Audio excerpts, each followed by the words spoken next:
In the heart of downtown Louisville, the Seelbach Hotel has both a historic and a paranormal past. Opened in 1905 by the Seelbach brothers, the hotel brought the luxury of turn-on-the-century Europe to the United States. Otto and Louise Seelbach of Germany envisioned a hotel similar to those they had seen in their tours around Europe. The result was the Seelbach, which has become an icon in its own right.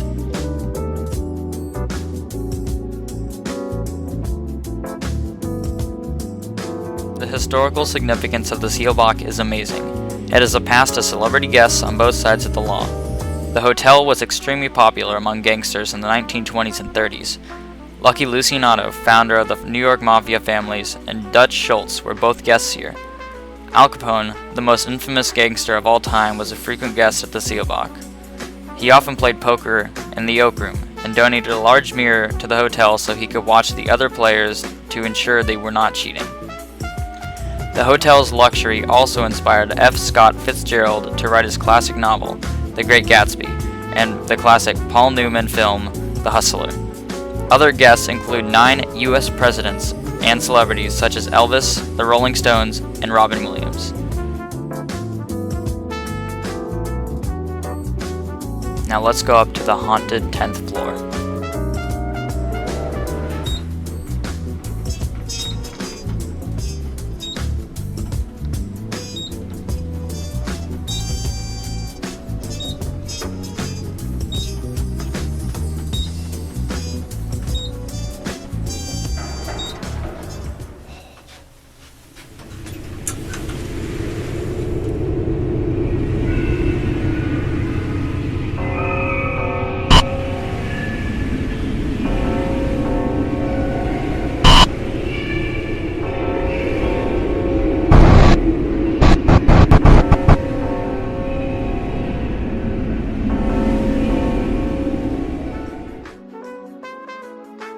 Let us not forget the hauntings of the Seelbach, the most famous of which is a young woman in blue.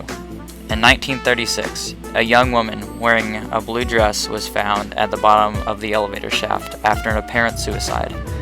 She was identified as Patricia Wilson, a resident of the 10th floor. There are 2 conflicting stories of why she may have killed herself. One is that she was waiting for her husband to meet him after an estrangement. However, her husband was killed in a car crash on his way to the Seelbach. In her grief, she pitched herself from the 10th floor elevator shaft to her death. Another is that she was a newly wedded bride and found her new husband in the arms of another woman.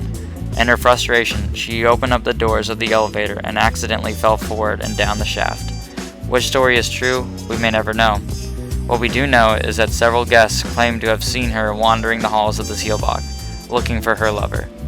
Guests spotted her multiple times in 1987 on the 10th floor. However, none were able to document this. Another reported haunting was that of an old bag lady in rags who lurks about the restaurant and the hotel's lobby. A staff member reported the lady to security, but no such woman was seen again later that day. Other ghostly happenings at the Seelbach include disembodied footsteps, the scent of perfume, and cold spots.